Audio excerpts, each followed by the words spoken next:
The reason that gold became money, it's not an accident. Society ended up deciding on gold because gold won out over all sorts of other commodities that are also circulated and functioned as money.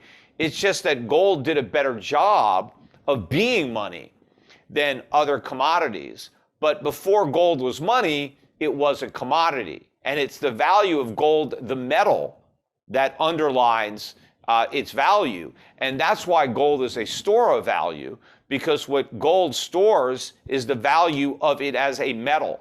All of the things that you can do with gold, you can do them today, or you can store the gold and somebody else can do them in 100 years, in 1,000 years, because gold's not going anywhere. Gold doesn't, lose any of its properties over time. It doesn't decay, which makes it very unique.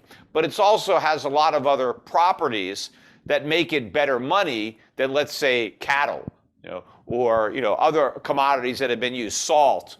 Right? Gold is better. Now, Bitcoin tried to replicate a lot of those properties, divisibility, fungibility, portability, all that stuff, and say, hey, look, we're better at being gold. Well, no, because without the fundamental value of gold as a metal, none of those other properties matter. And so they don't matter to Bitcoin either. But, right now, nobody cares about that. And they try to market Bitcoin as being a store of value, but you can't store what you do not have. And price appreciation doesn't represent value. Just because Bitcoin was, $1 11 years ago or whatever, and now it's, almost $50,000, that doesn't mean it's a store of value. It just means it's a speculative token that appreciated in value because people bought it. But that doesn't say anything about what's going to happen over the next 10 years. Because all you're talking about is price. Bitcoin has a price determined by the market. It has no actual value. But people, will pay a price for anything. It doesn't matter. You have all kinds of fads where fools are willing to pay for whatever is in fashion, but that doesn't mean they're going to want to buy it in the future when no one cares about it anymore. Gold doesn't depend on fads and fashions. Gold's value is derived just from, again, its properties as a metal, and human beings are not going to stop desiring all of the things that gold is used for. I mean, they've been using gold for thousands of years. I assume there'll be even more uses for it in the future than there were in the past, because it's such a great metal, it's such a great conductor of electricity that it has so many applications that we probably haven't even figured out. And so we can store all that gold for future use, and that's one of the reasons that it's such good money. And remember, money replaced barter. It was a natural evolution of barter, because before man invented money, they traded, but you just exchanged goods or services for other goods or services. And of course, it was very cumbersome, because if, let's say, you were a chair maker and you wanted a pair of shoes, well, you had to find a shoemaker that wanted one of your chairs. And, and so it was very difficult. But when they decided on, hey, let's have one good that we all know we all want, and let's just price everything in that one good. So now if I want to buy a pair of shoes and I'm a chair maker, I just take some of the gold I got selling my chairs and I can buy shoes from anybody.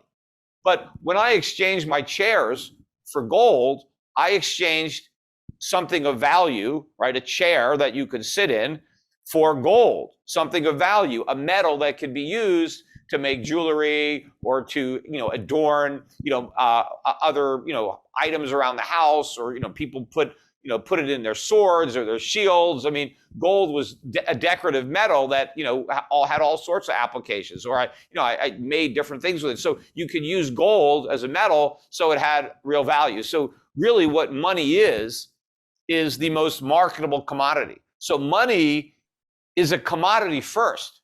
Right. And then the most marketable commodity is the one that society chooses as money. Well, Bitcoin was never chosen as money over other commodities because it's not a commodity at all. And people just decided to say, hey, here's this thing, Bitcoin, and we're just going to claim it has value. You just can't magically infuse value into something, because all of Bitcoin's value comes from confidence. It comes from faith, which is ironic because the Bitcoin promoters want to hold Bitcoin out as superior to fiat currencies, when the main problem with fiat currencies is that their value is derived from faith, right, as opposed to real currency, which derives its value from the actual money that backs it up. Currency is supposed to be backed by gold and silver, money. Right. But when you take the backing away from currency, that's when it becomes fiat currency, because it's no longer backed by anything other than, the government trying to demand that people, accept it as a medium of exchange or as a legal tender. But ultimately, the willingness of the public to store it is a function of their faith. And that's the same principle with Bitcoin, except you don't have the government behind it trying to force you to use it, except, you can look at like El Salvador, that's about to, be pushed into this ridiculous experiment by, people who are trying again to get more people into the Bitcoin pyramid so they can get out. And so they're going to force this poor little country to waste taxpayer money buying a bunch of Bitcoin and giving it away to people. They'll probably spend their free Bitcoin, but as soon as they've blown through it, they're not going to want to use it anymore, because it's a horrible medium of exchange. I mean, even some of the ardent Bitcoin bulls, some of the Bitcoin maximalists acknowledge that it doesn't work very well as a medium of exchange.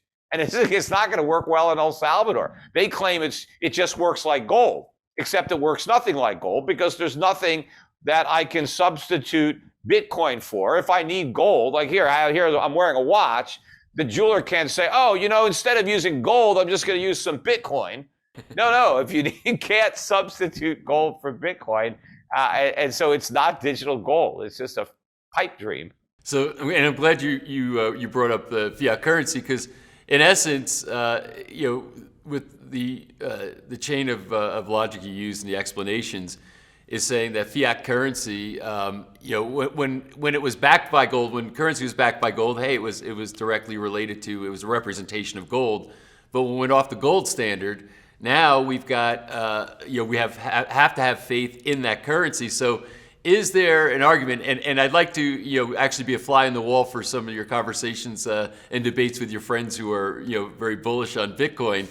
But is the argument on the other side that they might make toward you that, well, hey, people have more faith in a decentralized currency, a fiat currency like Bitcoin, as compared to the government, who's constantly, because what's the government do with money? They're printing trillions of dollars, and they're creating all these. Today there are a group of people that do have faith in Bitcoin or other cryptocurrencies. I mean, there's over 11,000 of them. So there's certainly no scarcity of cryptocurrencies. They're all over the place. I mean, the new ones are being created every day. I mean, the inflation in cryptocurrencies exceeds the inflation in fiat currencies. But there is a relatively small group of people who are in this, who do have more faith in Bitcoin than they do in the dollar or the euro or the yen or even gold. I'm not saying that they don't, but the question is, how long will that faith last? I mean, there are some diehards that, they'll go down with the ship, right? If Bitcoin falls to 1,000, they won't lose faith. But there are a lot of people who will. I mean, there are a lot of people, if they buy Bitcoin at 50,000, and it goes down to even 10,000, let alone 1,000, a lot of people are going to say, you know what, this was a mistake.